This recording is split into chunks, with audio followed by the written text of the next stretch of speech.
Silakan duduk kembali. Salam sukacita, selamat pagi, selamat hari Minggu sekali lagi. Shalom untuk kita semua. Bapak Ibu Saudara yang terkasih dalam Tuhan Yesus Kristus, kita ada hari ini di minggu pertama bulan September dan kita akan berefleksi dari bacaan firman Tuhan Roma pasal 12 ayat 9 sampai 21 dengan tema yang menurut saya sangat-sangat realistis. Jika itu bergantung kepadamu, hiduplah dalam damai dengan semua orang.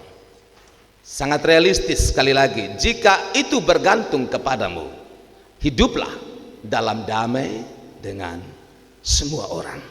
Saudara-saudara yang terkasih dalam Tuhan Yesus, kita imani bahwa damai sejahtera itu adalah buah yang kita dapatkan dalam kedekatan kita dengan Tuhan Yesus. Sekali lagi, damai sejahtera itu buah yang saudara dan saya dapatkan dalam kedekatan dengan Tuhan Yesus dalam situasi apapun.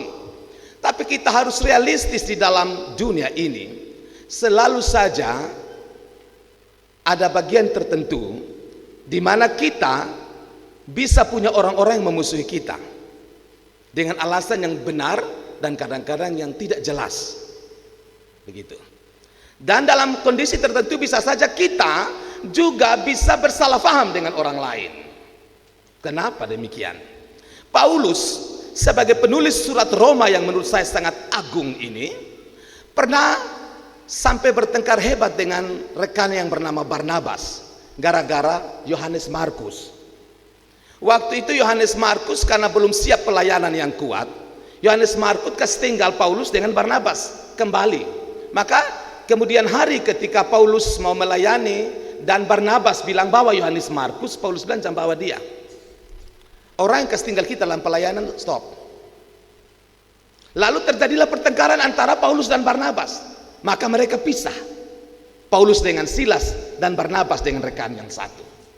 Itu terjadi lama, tapi satu waktu Paulus dan Barnabas berbaikan kembali. Bahkan Yohanes Markus yang dulu pernah mengecewakan Paulus, ketika Paulus diambang akhir kehidupannya, Paulus menyebut Yohanes Markus sebagai anakku. Kalau bapak mama baca sejarah itu terlalu hebat. Dulu mereka bermusuhan, tetapi di akhir kehidupan Yohanes Markus menunjukkan apa itu pertobatan, apa itu dipulihkan oleh Tuhan. Dan karena itu Paulus yang dulu tidak suka dengan Yohanes Markus, dia katakan bahwa Yohanes Markus dia buah hatiku, dia anakku. Maka saya katakan ini tema yang sangat realistis. Kalau kita bicara damai, kita tidak bicara damai yang seperti orang sekuler atau orang-orang berpikir positif karang-karang di luar sana. Seakan-akan ini hidup ini kita tidak pernah diskomunikasi dengan orang lain, tidak. Dalam hidup ini kita bisa bertengkar dengan orang lain, kita bisa salah paham dengan orang lain. Rasul kaliber seperti Paulus bisa bertengkar dengan Barnabas, tapi terakhir berbaikan dan menunjukkan kasih Kristus. Karena itu Paulus dalam Roma 12 ayat 18 mengatakan, jika itu bergantung kepadamu, sesuai tema kita, maka hiduplah dalam perdamaian dengan semua orang. Artinya terkadang kita yang harus buat keputusan, mau hidup berdamai atau mau hidup sikut terus menerus. Jika itu bergantung kepadamu. Bapak Ibu Saudara, kalau kita bicara damai, itu bicara soal 3 aspek. Yang pertama, kita harus damai dengan Allah dulu. Makanya firman Tuhan katakan Yesus mati supaya kita manusia diperdamaikan dengan Allah. Karena diam-diam di hati kita yang paling dalam kita simpan kebencian dengan Tuhan. Mulut kita menyanyi Tuhan Yesus baik, tapi kita benci dia. Lu baik seperti apa? Kebepun keluarga sonto terberkati, anak-anak kacau hidup, suami botong berdoa sonto berubah, istri juga seperti ini, tidak ada apa-apa dalam hidup. Bagaimana saya bilang kamu baik, tapi karena saya Kristen saya bilang kamu baik, tapi di hati saya simpan kepahitan dengan Tuhan. Bagaimana kamu bilang kamu baik? Semua orang menyatakan Yesus baik, bangun kesaksian Yesus baik, luar biasa, agung, hebat, tetapi saya tidak merasakan itu dalam hidup saya. Maka kita bermusuhan dengan Tuhan. Dan Yesus mati di kayu salib untuk buat sebuah rekonsiliasi, pendamaian yang terjadi antara saudara dan saya. Dan damai sejahtera yang seutuhnya dimulai dengan berdamai dengan Tuhan. Masih tentang ini. Orang yang punya luka di masa kecil, dan tidak pernah sembuh, sebenarnya lagi pahit dengan Tuhan. Dia sudah usia dewasa tapi masa kecil punya luka dia bawa terus. Beta ingat sebagai anak kecil seperti ini dilecehkan, dibully, dipukul, dianaktirikan, diperlakukan dengan sewenang-wenang, dan dia berpikir itu Tuhan, kalau lu ada di sana kenapa lu sana tolong saya? Saudara-saudara tahu dalam proses doa pemulihan ada orang yang sudah umur 45 sampai 50 bahkan sampai 60 simpan kepahitan dengan depo orang tua dari masa kecil, sampai dia melepaskan itu dalam nama Tuhan, baru dia mengerti apa itu pendamaian sesungguhnya. Karena itu dalam catatan-catatan sekuler dikatakan hurt people, orang yang terluka akan melukai orang lain. Jadi kalau ada orang yang hampir semua orang dia masalah habis, hal-hal sepele itu jadi masalah, ini orang harus dikasihani karena dia punya luka yang belum sembuh dia dengan Tuhan. Masalahnya bukan pada orang lain tapi pada dirinya. Ada amin? Secara psikologi itu. Jadi kalau ada orang yang seperti bengis, kejam, semua orang salah di depan mata, jangan marah dia karena dia punya luka yang mungkin dia belum sembuh dengan Tuhan. Artinya dia marah yang tidak jelas. Kalau dia marah jelas itu rohani, tapi hal-hal tidak ada alasan juga marah. Berarti dia tidak masalah dengan kita, dia masalah dengan dirinya. Lebih tepat dia bermasalah dengan Tuhan. Lebih tepat lagi dia belum diperdamaikan dengan Tuhan. Makanya kalau Bapak Mama baca dalam Injil, Yesus menaruh iba pada orang yang tidak pernah damai dengan Tuhan. Karena dia memiliki banyak juga, dia punya prestasi juga, hampa hatinya karena dia punya kebencian terhadap Tuhan. Itu yang pertama. Jadi kalau omong damai sejahtera bukan omong yang asal. Ini benar-benar sesuatu yang tadi Paulus bilang, kalau tergantung padamu hidup dalam damai. Tapi kalau tergantung pada kita, yang pertama buka hati pada Tuhan. Jangan sampai kita simpan kepahitan dengan Tuhan. Kalau begitu jangan omong damai dengan orang lain, jangan omong damai dengan diri sendiri. Karena poin yang kedua, setelah damai dengan Allah itu damai dengan diri sendiri. Ada dari kita, mungkin termasuk saya dan saudara, puluhan tahun tidak bisa mengampuni diri sendiri. Karena tidak bisa mengampuni kesalahannya, dia ngotot dengan orang lain pun salah, yang kecil saja.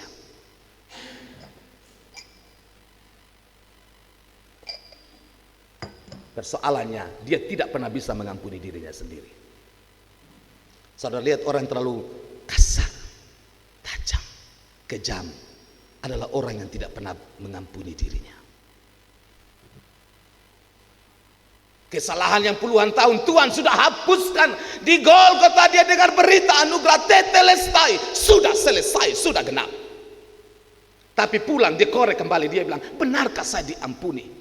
Manusia seperti saya, manusia model seperti saya, benarkah saya diampuni? Dan karena itu dia tidak pernah bisa mengampuni dirinya, dan otomatis dia sulit mengampuni orang lain.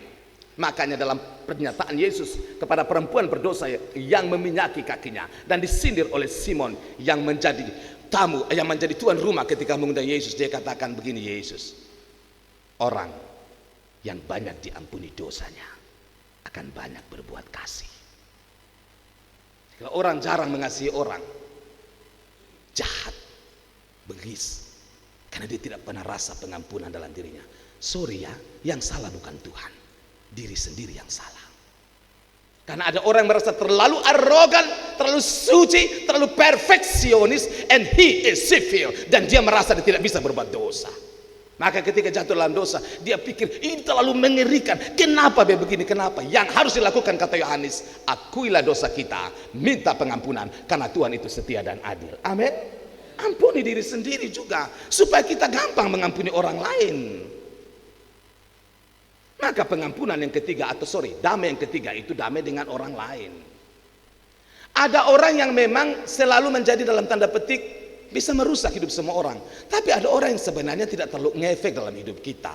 Tergantung respon kita. Makanya ini ayat bicara, kalau tergantung pada kita hidup damai. Artinya kita buat damai. Kalau dia tidak mau berdamai tidak apa-apa, kan urusannya dia. Yesus berdoa di kayu salib, Bapa ampunilah mereka karena mereka tidak tahu apa yang mereka perbuat. Because pertanyaan besar, apakah Farisi ahli Taurat mengampuni Yesus? Bahkan mereka caci maki dia sampai dia mati, dia bangkit masih omong kosong, bilang mayatnya dicuri orang. Berarti masalah pada Farisi ahli Taurat, bukan pada Yesus Kristus. Amin. Jadi omong soal damai dengan semua orang tuh kadang-kadang memang ada orang di sana kita supaya minta maaf.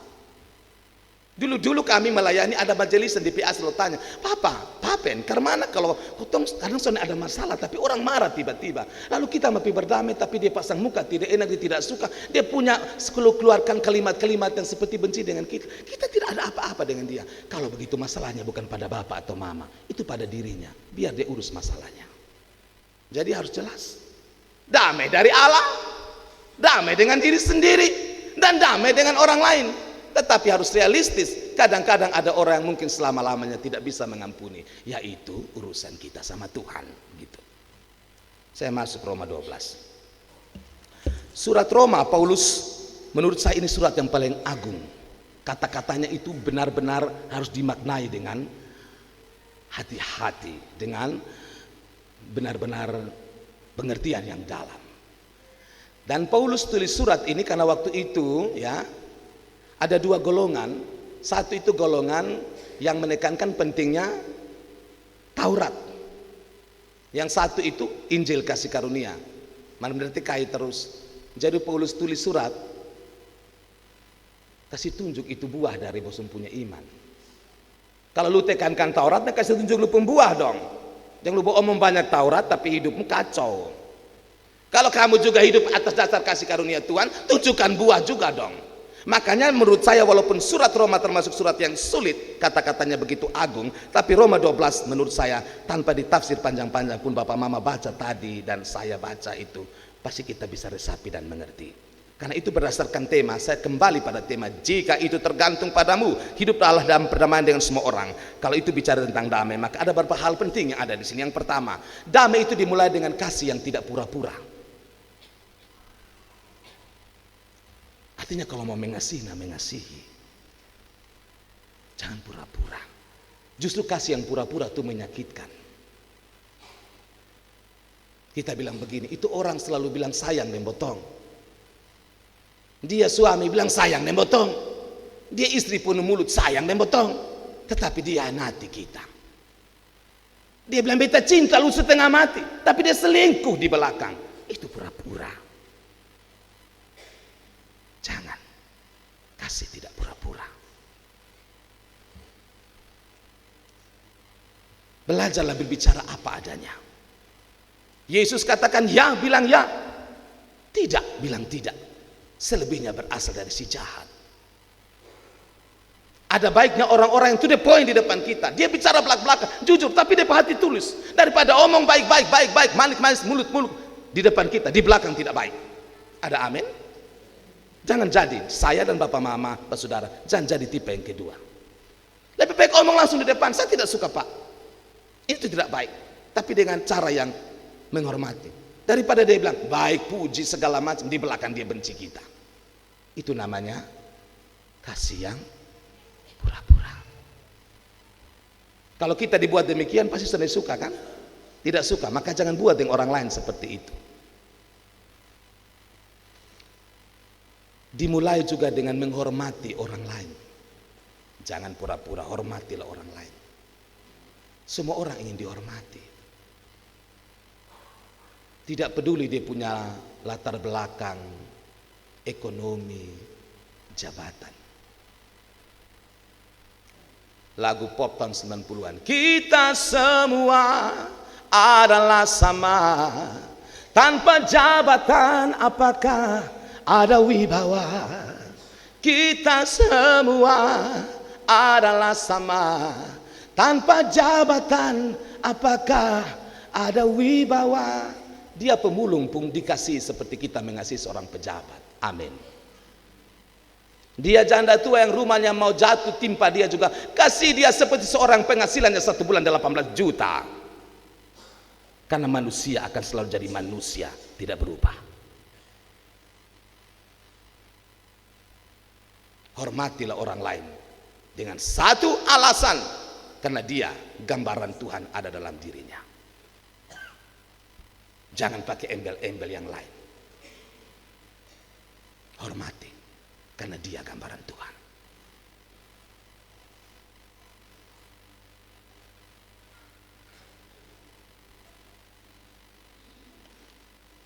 Orang yang punya damai sejahtera tidak mudah putus asa. Janganlah kerajinanmu kendor. Ini masih ayat 9 sampai 12. Tapi layanilah Tuhan dengan roh yang menyala-nyala. Mengapa? Jujur, ada banyak hal yang bisa buat potong jadi dalam tanda petik malas. Dalam tanda petik menjadi capek. Masalah di dalam, masalah di luar. Dalam dedikasi apapun, baik sekuler maupun dalam gereja, kadang-kadang buat orang jadi jenuh dan capek. Akhirnya dia mau berhenti. Tetapi damai dari Tuhan kasih tahu kita, jangan putus asa. Tuhan punya cara untuk membangkitkan kembali semangat kita. Satu waktu Elia berperang melawan nabi-nabi Baal, hancur semua. Terus Isabel bilang, bunuh kesmatian dia. Elia lari bersembunyi di sungai Kerit. Lalu Tuhan Yesus, Tuhan Allah datang kepada dia. Lu bikin apa di sini? Isabel mau bunuh saya. Dia mau bunuh saya, Isabel, ratu yang kurang ajar itu. Tuhan bilang, lu lihat ya, masih ada anak-anak Tuhan di sana yang banyak mendampingi kamu. Jangan putus asa. Buka mata rohanimu. Tuhan masih kasih orang-orang baik untuk mendukung kamu dalam hidup ini. Kalau ada 15 orang baik, maksud saya yang tidak baik yang mau menghancurkan semangat hidup kita, masih Tuhan kasih 2 atau 5 orang yang cukup baik, yang sangat baik, yang akan mensupportkan kamu. Karena itu jangan kendor semangatmu. Jadilah orang Kristen yang bersemangat menjalani hidup ini. Tepuk tangan kalau kita semangat menjalani hidup ini. Jangan putus asa. Karena kalau kita putus asa, yang menang siapa? Iblis. Amin. Kalau kita melayani Tuhan putus asa, iblis bilang, lihat dia. Mulai dengan baik mengakhirinya seperti itu. Jangan kasih kesempatan pada si jahat seperti itu. Karena Yesus, Bapak Mama pasti mengalami. Yesus terlalu indah dan hebat kasihnya. Jangan mau karena masalah ini, itu, kendor, habis semangat kita menjadi padam.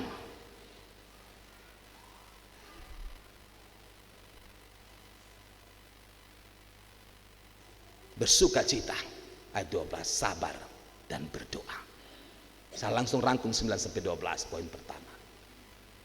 Terus sabar.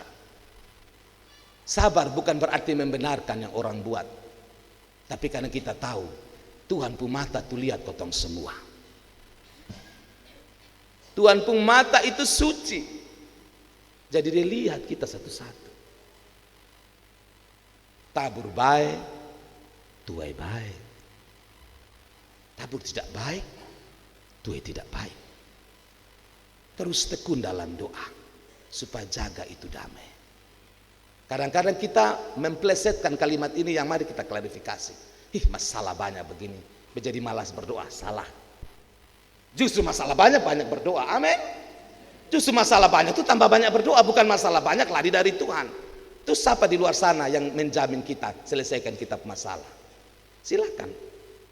Tidak ada orang di bawah kolong langit ini yang duduk tiap hari mau selesaikan kitab masalah pribadi. Oprah Winfrey sebagai salah satu entertainer termahal di dunia, acaranya Oprah Winfrey Show itu sangat hebat di Amerika, nomor 1. Dia pernah ngomong dalam Oprah Winfrey Speaks. Oprah Winfrey bicara, dia bilang begini, kadang-kadang jam 11 malam, 12 malam ada orang-orang dalam tanda petik sinting dan gila menelpon saya mau bunuh diri Oprah, masalah saya berat, kalau kamu tidak bicara dengan saya lompat dari gedung tinggi ini. Satu waktu saya ledeni, lama-lama saya bilang, terserah dia, you tentukan hidupmu. Memangnya tidur malam saya tiap malam harus terganggu hanya karena kamu komat kami dengan masalah, Bu? Artinya Oprah makasih tahu, kembali pada Tuhanmu, bicara dengan Tuhanmu, jangan persulit hidup orang lain hanya dengan persoalan kita. Amin. Kan ada orang akhirnya muak dari masalah garam, masalah vicin sampai semua kita bawa ke itu orang tiap hari di rumah. Dia masalah juga ada gunung, betul atau tidak? Makanya ada yang bilang begini, tukang lapor masalah sudah datang. Tong baru bangun pagi, nanti bisa lapor masalah. Tong belum duduk, nanti baru dia duduk. Aduh, beta susah. Pengeluhan, saya mau duduk. Halo, lu yang paling susah sah. Maka orang itu disebut si tukang mengeluh. Nah, kalau ilmu jiwa dalam soal friendship persahabatan bilang kadang-kadang jauhi teman dengan yang suka mengeluh. Lama-lama boton juga suka mengeluh ikutin dia. Kalau mengeluh hal yang dan bapak mama bepu anak mau regis uang sonde ada, itu mantap. Tapi datang pagi-pagi, tadi malam kenapa itu sinetron karena cinta, aduh lu pulang saja sayang. Jangan bikin sakit di kepala. Ada amin. Nah, jadi mama-mama kalau duduk mau omong, karena mama suka omong toh. Bapak juga kadang suka sama bapak high quality ya gitu. Bapak udah omong politik. Nih, mau omong apa silakan, tapi kalau mau omong usahakan hal-hal yang sepele itu buang di belakang sana. Jangan bawa hal-hal sepele, nanti ada orang sana suka dan kotong. Si tukang mengeluh. Jangan ya, lebih baik mengeluh yang benar-benar penting supaya jangan buat orang ilfil dengan kita. Kalau mengeluh dari orang muda yang punya pergumulan hidup bercerita, itu pengeluhan yang baik kita doakan. Tapi jangan mengeluh hal-hal yang sonde ada guna. Aduh beta ini setengah mati tidak bisa tidur malam karena beta suka itu baju yang artis K-pop pakai madepo harga 800.000. Terus memang gila sama keluh.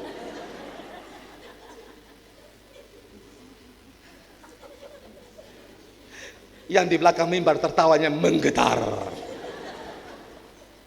Aduh beta tadi suka pingin mapi itu apa kau makan risol rambut jadi lurus mah itu 275 sedangkan tiap bepuang hanya 50. Terus beta mau kepo dengan lu.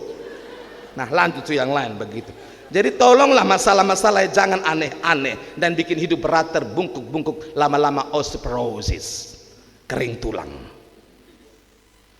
Poin kedua yang besar itu bicara soal orang yang berdamai itu tolong orang kudus ayat 13 ya, beri tumpangan kepada orang kudus, usahakan dirimu memberi tumpangan. Itu betul, bahkan bapak mama kami mengalami ada jemaat yang sangat susah tapi potong datang layani dong, kasih layaknya kami ini raja yang datang.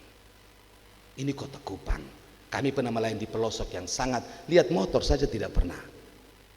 Sampai bawa makanan khusus karena kami suka ikan bakar walaupun jaraknya puluhan kilo hanya untuk Pak Pandita yang datang. Demi nama Tuhan, jemaat seperti ini kami hargai. Dia susah, dia orang sibuk, tapi kalau bilang ada hamba Tuhan mau datang dikasih waktu. Jujur kalau saya mengalami itu, saya pulang Tuhan berkati ini orang. Beta tahu dengan ibadah 2 jam di rumah dia bisa kerja di luar sana dapat berkat. Kalau dia ojek, dia sebagai buruh dia dapat mungkin 50.000. Tapi kan hamba Tuhan datang dikasih waktu. Tuhan berkati. Di Alor salah satu janda tua yang saya pernah cerita sudah tuli, anak-anak lecehkan dia tapi dia main giring-giring tiap hari. Dia suruh dia pun cucu dong jual dia pun kemiri hanya untuk apa? Beli ikan kering, Pak Pendeta mau datang. Waktu itu saya vikaris. Layani di rumahnya. Waktu itu saya rasa jujur di dalam hidup saya ketika saya mendapat tumpangan dalam rumahnya, dalam hal ini pelayanan, ini makanan terlesat dalam hidup saya karena orang menyiapkan dengan pengorbanan yang besar.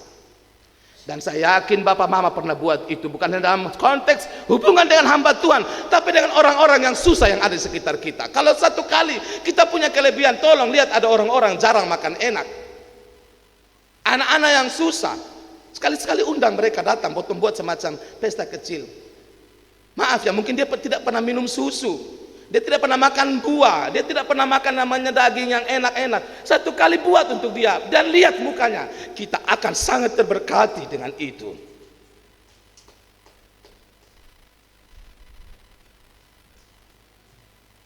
Harus buat itu.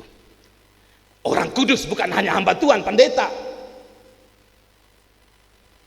Orang kudus juga orang-orang memang lapar di luar sana kan sana doi. Bayangkan orang ojek dan orang parkir sampai siang bolong. Kalau satu kali kita makan, kita keluar papa jangan kurang hati, mama jangan kurang hati. Ini beta ada berkat sedikit, ada kue roti ini beta kasih. Kita tidak melecehkan dia, tapi ada orang baik. Itu maksudnya. Jangan jadi orang ikut ini zaman punya model terlalu kakek. Terlalu fokus dan perut sendiri, fokus dan kepentingan sendiri. Sedangkan orang lain mau mati kelaparan, mau makan di sana saja susah. Saya pikir saya perlu ngomong ini dengan realistis, karena ini zaman buat orang emangnya gue pikirin, oh ya, lu nggak tahu ini hidup akan berputar.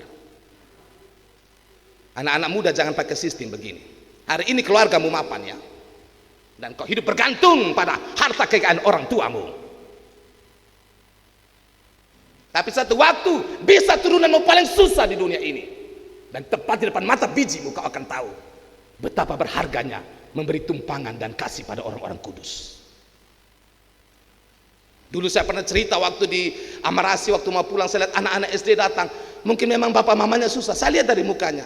Hanya datang lihat kami di warung begini.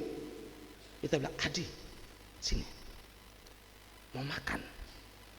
Pak, makan, Pak yang bayar. 2 orang. Wih, waktu doa makan tuh saya tahu doa ada berdoa ini pendeta gemuk yang kasih makan botong. Nih.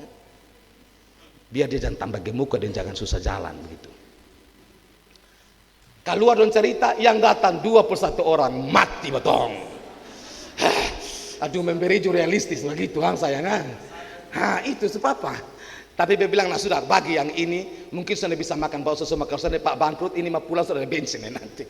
Jadi domba bagi semua. Yang saya suka ketika mau pulang doa angkat tangan. Bapak yang baik, besok ketemu le Bapak, besok ketemu le begitu. Berdoa aku tambah ketemu sayang. Tapi saya pun doa saja ketemu kamu besok di sini. 15 tahun saya ketemu kamu jadi seorang polisi yang ada di tengah jalan untuk saya. Amin. Itu maksudnya memberi tumpangan pada orang kudus. Jadi tolong belajarlah, jangan jadi manusia yang pelit, yang perhitungan, yang hubungan dengan orang itu transaksional.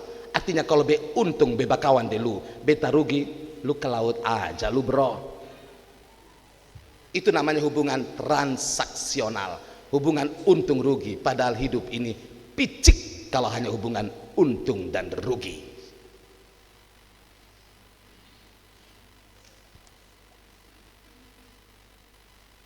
Yesus punya ajaran, berkatilah, bahkan orang yang buat jahat jangan dikutuk, sehati sepikir. Ini terlalu ideal bagi kita, tapi kalau buktikan itu dapat terjadi. Abraham Lincoln waktu kampanye politik seperti sekarang, berapa kali mau jadi presiden gagal, punya musuh yang sebenarnya Abraham tidak musuh dia, tapi dia yang musuh, Stanton namanya. Selalu hina, selalu bully, selalu kasih keluar kata-kata yang tidak baik pada Abraham Lincoln. Gorila besar. Dia bilang, hina deh Abraham Lincoln, perawakannya begini begitu. Dia kasih hoax. Abraham santai sah. Akhirnya Abraham terpilih jadi presiden Amerika. Waktu terpilih dia pilih Stanton jadi menteri pertahanan keamanannya. Waktu berlalu, Abraham Lincoln ditembak mati. Waktu Abraham Lincoln mati, petinya jasad jadi peti. Stanton berdiri di samping petinya dengan wajah tertunduk dan berkata, sepanjang sejarah hidup baru ketemu orang seperti dia, jiwa besar. Karena apa? Lu kutuk dia, lu bully dia, you hoax, you bicara buruk tentang Abraham Lincoln, tapi dia kasih bara api naik lubung kepala. Maka ketika Abraham meninggal, Stanton menangis sejadi-jadinya. Kebaikan hati tidak bisa ditutupi. Amin. Kalau kita benar-benar berkati orang kutuk kita, tidak membalas kejahatan dan kejahatan, waktu akan berlalu dan orang itu akan tahu beta bersalah, beta berdosa, karena beta mencoba menggosok berlian yang mahal itu menjadi rusak. Tapi dia berlian, dia akan terus bersinar. Mungkin bapak mama dan saya pernah ada di posisi maaf sebagai Abraham Lincoln. Orang benci, mencela kita tanpa alasan. Atau maaf, mungkin bapak mama dan saya pernah ada di posisi Stanton, benci orang tanpa alasan. Hari ini belajarlah dari perkataan Paulus yang dipinjam dari Tuhan Yesus. Berkatilah bahkan orang yang mengutuk kamu. Jangan balas kejahatan dengan kejahatan.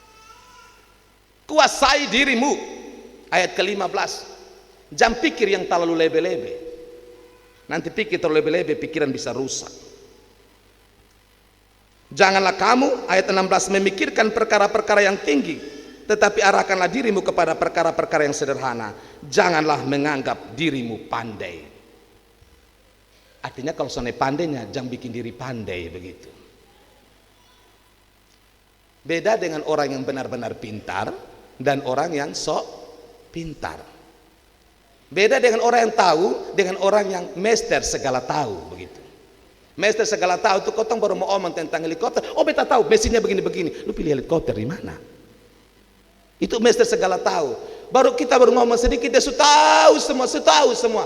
Memang kalau dia tahu semua baik, tapi yang dia tidak tahu yang dia bikin dia tahu itu yang masalah di situ. Jangan berpikir diri kita pandai. Saya maksudnya bukannya omong soal intelektualitas, tapi dalam jalani hidup ini jangan bikin diri kita bahwa kita ini segala-galanya. Kita ini punya titik lemah. Kita ini punya sesuatu yang kita gumuli. Istilah Paulus duri dalam daging. Maksudnya, kalau lihat ada keluarga orang lain yang hancur, jangan cepat-cepat beri komentar, apalagi sampai komentar yang miring. Ingat, toh kita punya keluarga.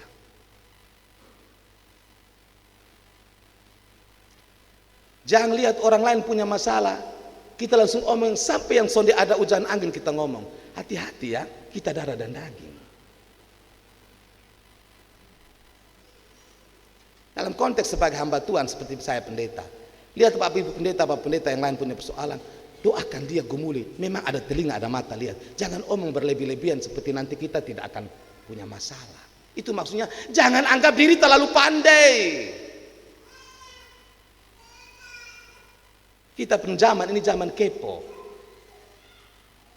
Mari kita jujur. Kita buka Facebook, kita buka YouTube, kita buka Instagram, apapun itu. Umumnya dalam penelitian orang hanya mencari tahu itu artis jadi apa, itu orang jadi apa, hanya mau kepo di sana. Nah ini ada bahaya. Ketika kita hanya mau kepo dengan di sana, kita lupa kepo dengan diri sendiri, karena kita pikir kita ini jalan yang bebas hambatan. Itu jebakan besar. Makanya waktu Petrus lihat Yohanes, dia bilang ke Yesus, itu orang jadi apa nanti? Yesus bilang itu bukan urusan. Bukan. Kalau dia bilang dia hidup, dia hidup. Kalau dia datang dia semati atau hidup, itu dia punya urusan. Tuhan bilang, lu punya urusan, pergi beritakan firman Tuhan. Nah zaman kita ini zaman yang mengkompensasi. Bahwa kita tahu situasi, kita tahu keadaan, harus dong, jangan jadi katak dalam tempurung. Tapi jangan dengan kepo sepertinya kita ini mau mengurus semua orang punya moral di luar sana. Tidak bisa. Karena maaf, kita tidak terlalu pandai seperti apa yang kita kira.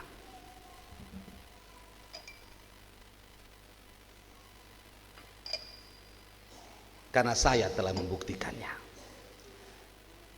Itu maksudnya. Saya pikir dulu jadi pendeta gampang. Kau hanya naik mimbar, khotbah-khotbah. Waktu 20 tahun berlalu.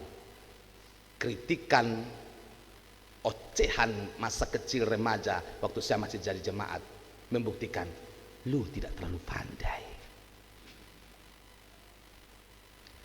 Saya pikir jadi orang yang punya jabatan ini itu, orang yang bekerja di sini itu gampang karena keuntungannya besar. Pitanya dengan mereka pergumulan siang malam. Susah. Kita jangan terlalu pandai. Karena itu jangan juga merasa terlalu pandai untuk tahu orang lain punya hidup. Kita tidak tahu orang pergumulan. Dan jangan juga punya sikap curiosity, keinginan tahu yang terlalu lebih, sampai kadang-kadang hidup dari pagi sampai malam hanya mau korek orang lain punya masalah. Hati-hati, kita tidak terlalu pandai jaga kita punya hidup. Ada amin?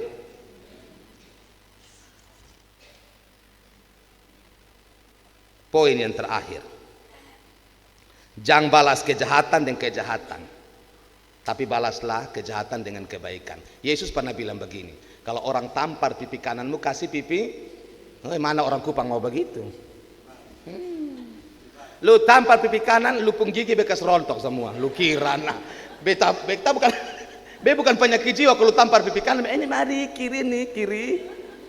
Itu kecuali dia baru keluar dari bawah mata kemarin. Kau tempi tampar kanan, ini dong, kiri lagi. Nah. Tapi kenapa Yesus bilang begitu? Saya mau jelaskan, tidak bisa peragaan. Jadi bapak mama lihat baik-baik. Orang Yahudi biasa menampar orang itu bapak mama dengan ini. Ini pipi kanan dia begini kan, di kanan. Dia tampar pakai ini. Bukan kayak kita orang Indonesia tampar pakai ini. Orang Yahudi tampar pakai ini. Kalau dia tampar pakai ini, dia mau kasih tahu, lu yang beta tampar ini derajat di bawah, inferior, tidak punya harga diri, lu orang kelas rendahan. Maka beta tampar lu di bagian kanan dengan ini. Yesus bilang, balas kasih lu pun kiri dengan dia. Otomatis kalau kita kasih kita pun kiri, tidak mungkin dia balik begini, keseleo dari tangan. Betul? Dia akan balas pakai ini. Nah, waktu dia balas pakai ini, maka otomatis dengan sendirinya kita ditampar bilang begini, lu sama derajat dan beta. Lu tadi hina beta tuh pakai ini, sekarang lu pakai ini, lu sama dengan beta. Itu maksudnya, jangan balas kejahatan dengan kejahatan, kalahkan dengan kebaikan. Supaya orang yang melakukannya pada akhirnya, kalau Tuhan berkenan, jadi kotompung teman. Tapi kalau Tuhan sudah berkenan, sudah apa-apa begitu. Kan ada kita yang dulu bilang, wih, waktu sahabat akrab bilang begini, dulu ketemu lu di kampus, dia paling benci lu pemuka. Kok lu ini begini-begini? Wih, ternyata lu paling baik kawan. Betul? Berarti lu salah tafsir. Dulu beta lihat lu ini beta paling suka, tapi ternyata lu baik sekali. Itu dalam konteks ece-ece. Tapi dalam konteks yang lebih mengerikan, kita balas kejahatan dengan kebaikan. Buahnya kita dapat berkat. Satu waktu seorang tetangga kehilangan dia punya induk ayam. Cari-cari di mana nih? Takut. Padahal induk ayam lari ke tetangga sebelah. Tetangga sebelah bilang, dia kasih rusak ini tanaman semua di sini. Cekek ini ayam. Cek ke dia, bakar dia. Lempar. Saya bakar tapi cekek habis mati lempar ke sebelah. Mam tuh bangun, cari ayam di sini. Aduh, masih segar-segar darahnya. Dengan sedih hati, tetangga yang ayam dicekik ini ambil ayam ini, dia bakar, dia buat bumbu baik-baik, dia bikin opor ayam. Aju dia datang ke tetangga yang di samping yang tadi cekik ayamnya. Mama, saya pikir hari ini mama berulang tahun, ada opor ayam untuk mama. Aduh, lezat betul, opor ayam hasil ayam yang dicekik oleh mama.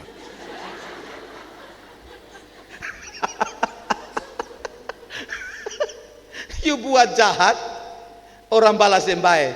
Pasti waktu makan kakodo leher tuh. Sonap apa? Tapi mungkin waktu kakodo leher ingat, ini pertama dan terakhir. Bertobatlah dan balik pada Bapa, dan dilanjutkan ceritanya. Orang buat baik, dia pembuah manis. Karena itu di Yesus katakan, kalau seterumu lapar, beri dia makan dan seterusnya. Jadi ini inti dari hidup dalam damai.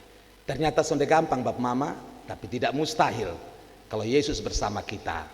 Sedapat-dapatnya, karena Yesus ada di hati kita, marilah berdamai dengan semua orang. Kalaupun damai itu tidak datang, satu saja yang benar, kita tetap memelihara damai itu karena hati kita tulus dengan Allah, dengan orang lain, dan hormat pada diri sendiri. Amin.